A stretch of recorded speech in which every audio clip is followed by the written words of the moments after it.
Dice پہ تشریف فرما تمام معزز ترین ہستیوں کے احترام اور جناب صدر شارف سر کی اجازت کے ساتھ یہ مختصر سی تحریر آپ کی خدمت میں پیش کرنے کی اجازت چاہوں گا.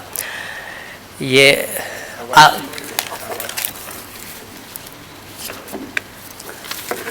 کاغذ دے کے آپ حضرات یہ تصور نہ کریں کہ بہت لمبی چوڑی تحریر ہے، بلکہ ایک تفصیلی مضمون کتاب میں شائع ہو چکا ہے. یہ اس کے کچھ حصے ہیں، چند سطریں ہیں جس میں وقار بھائی کی زندگی، اودھ نامہ اور اس کتاب کے بارے میں تھوڑی سی گفتگو کی گئی، جس میں کچھ پہلو روشن ہوگا وقار بھائی کی زندگی کا.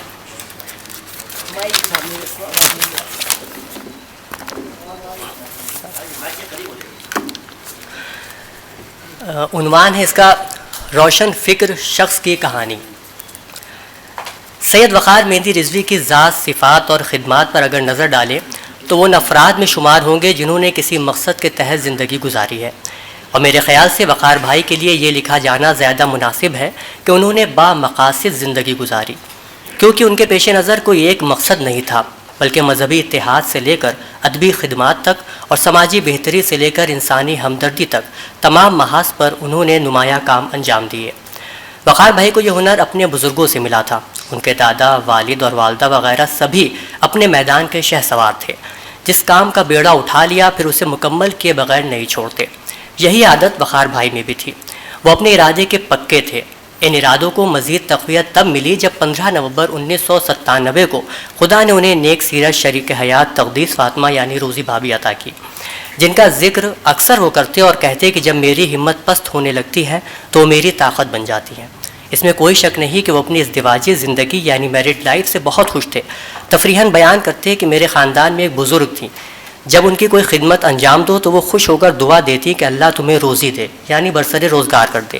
اللہ نے ان کی دعا سن لی اور مجھے چلتی پھرتی روزی عطا کر دی. تقدیس فاطمہ صاحبہ گھر کے تمام امور سنبھالنے کے علاوہ آفس کی اہم میٹنگز میں بھی شریک رہتی اور اخبار کی پالیسیوں پر اپنی رائے دیتی. اب اسے قدرت کا انتظام کہیں کہ یا وقار بھائی کی دور اندیشی کہ آج اگر اودھ نامہ اخبار قارئین کے ہاتھوں میں ہے تو وہ تقدیس فاطمہ صاحبہ کے دم قدم سے ہی ہے. وقار بھائی آزاد طبیعت کے مالک تھے، اس لیے کہیں بند ٹک کر ملازمت کرنا ان کے مزاج کے خلاف تھا. انہوں نے شروع سے تجارت کی طرف توجہ دی. مختلف پیشوں سے وابستہ رہنے کے بعد جس میں کمپیوٹر سینٹر کا قیام بھی شامل تھا، انہوں نے اخبار کی اشاعت کا فیصلہ کیا. وقار بھائی نے ہفتے وار اخبار سے اپنی صحافتی زندگی کا آغاز کیا تھا. کچھ عرصے بعد روزنامہ اودھ نامہ 1 جولائی 2001 میں منظر عام پر آیا. اس کا ہندی شمارہ 17 اگست 2007 میں شائع ہوا. یہ دونوں شمارے لکھنؤ سے نکلتے تھے.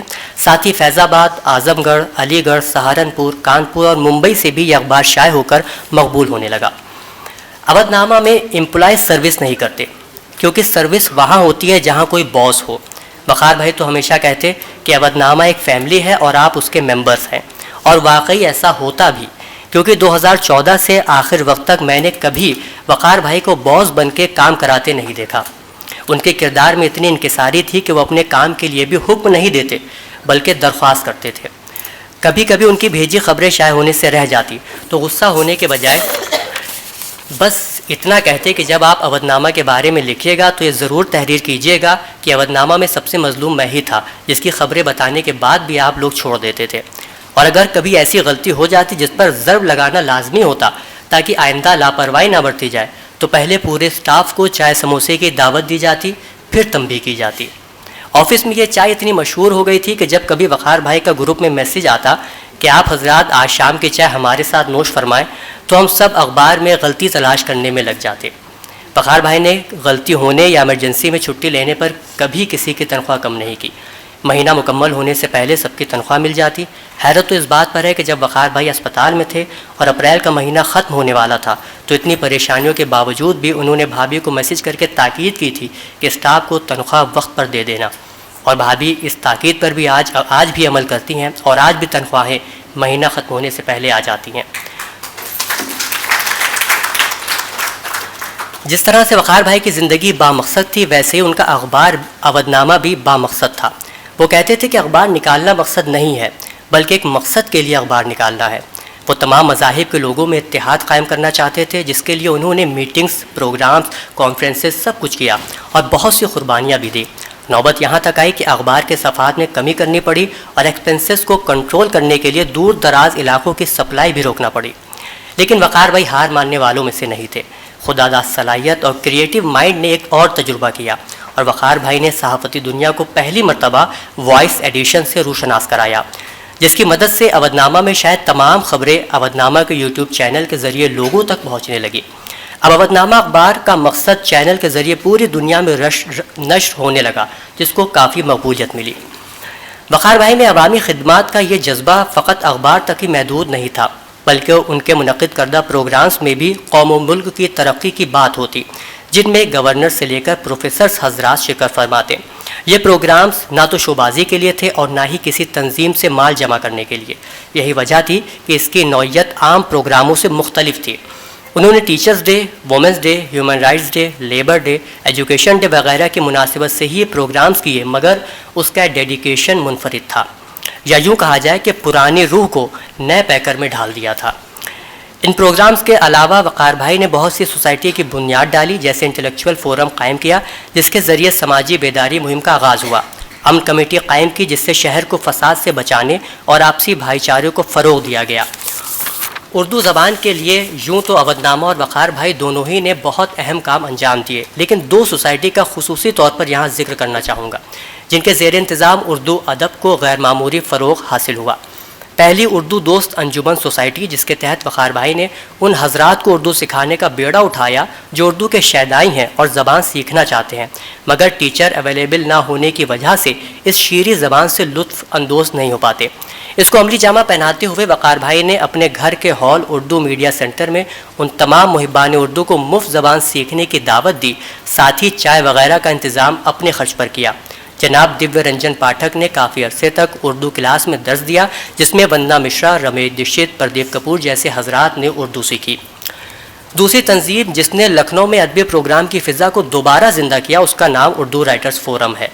اہل ادب خصوصاً اہل لکھنؤ اس نام سے بخوبی واقف ہوں گے، کیونکہ یہ واحد تنظیم ہے جس نے بغیر کسی امداد کے بڑے پیمانے پر سینکڑوں کی تعداد میں ادبی پروگرامز کرائے، جن میں کتابوں کا رسم اجرا، ادیبوں کے انتقال پر تعزیتی نشستیں، اہم موضوعات پر ادبی مذاکرے، سیمینار، سمپوزیم وغیرہ شامل ہے، جس میں اتر پردیش کے گورنر رہے جناب رام نائک جی کی کتاب چرویتی کے اردو ایڈیشن پر منعقد سیمینار کو سب سے زیادہ مقبولیت حاصل ہوئی. اس مقبولیت کے سبب ہی وقار بھائی نے چرویتی پر لکھے آرٹیکلز کو کتابی شکل دینے کا فیصلہ کیا تھا. میرے ذریعے بھی کچھ مضامین منگوائے تھے، لہٰذا جب کتاب کی اشاعت میں کچھ تاخیر ہوئی اور جناب رام نائک جی کی مدت کار مکمل ہو گئی تو لوگوں نے مجھ سے معلوم کیا کہ کتاب اب بھی چھپے گی یا نہیں. میں نے جب اس کا ذکر وقار بھائی سے کیا تو ان کا جواب تھا کہ یہ کتاب میں ضرور شائع کروں گا، تاکہ لوگ یہ جان لیں کہ رام نائک جی کے عہدے سے نہیں بلکہ میں ان کی شخصیت سے متاثر ہوں. وقار بھائی کی نیت میں اتنا خلوص تھا کہ جانے سے پہلے انہوں نے اس کتاب یعنی کرم یودھا کو مکمل کر دیا تھا، مگر بدقسمتی سے یہ کتاب منظر عام پر نہ آ سکی تھی. وقار بھائی کے اس ادھورے خواب کو جناب رام نائک جی نے پورا کیا اور اسی سال کرم یودھا بڑے اہتمام سے شائع ہو کر منظر عام پر آئی، جس کا رسم اجرا بہت قداور لیڈران کے ہاتھوں لوک بھون میں ہوا تھا. وقار بھائی کی شخصیت جتنی پرنور معلوم ہوتی ہے اتنی ہی روشن ان کی تحریریں بھی ہیں. میرا نظریہ، میری بات وقار بھائی کے انہی اداریوں کا انتخاب ہے. ظاہر ہے تمام اداریوں کی اشاعت ممکن نہیں تھی، لہٰذا 2014 سے لے کر 2020 کے درمیان لکھے گئے اداریوں سے چند خاص کو منتخب کیا ہے.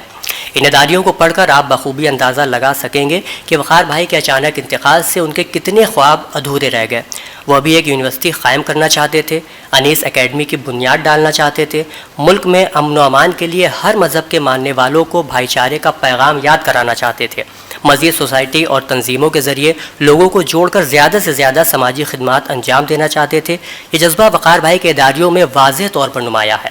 تحریر کا انداز اتنا سادہ اور دلچسپ ہے کہ ہر سطح کا قاری بآسانی ان کے نظریے کو سمجھ سکتا ہے. ان کی تحریروں میں صرف مسائل نہیں ہیں بلکہ حل بھی موجود ہے، بس ضرورت ہے ان پر عمل کرنے کی، جو اس کتاب کی اشاعت کا ایک مقصد بھی ہے. اس کتاب کی اشاعت کا منصوبہ یادگار وقار رضوی نمبر کے بعد سے ہی بن چکا تھا، جس پر وقتاً فوقتاً کام بھی ہو رہا تھا، مگر کوئی آخری تاریخ مقرر نہیں تھی. سابق گورنر اتر پردیش جناب رام نائک جی کی جانب سے 8 مئی کے پروگرام کی منظوری کے بعد یہ مسئلہ بھی حل ہو گیا اور کتاب وقت معینہ پر مکمل ہو گئی۔ اس کتاب کو ترتیب دے کر مجھے جس مسرت کا احساس ہو رہا ہے وہ بیان نہیں کر سکتا۔ یہ خوشی اس لیے نہیں ہے کہ کتابی شکل میں یہ میری پہلی کوشش ہے، بلکہ اس لیے ہے کہ کتاب وقار بھائی سے منسوب ہے، جن کی موجودگی نے ہمیشہ بڑے بھائی کی شفقت کا احساس دلایا اور ان کی ہمدردیوں کو میں کبھی فراموش نہیں کر سکتا۔ میں خدا سے دعا گو ہوں کہ وقار بھائی کو وہ اپنے جوار رحمت میں جگہ عنایت فرمائے۔ بہت بہت شکریہ۔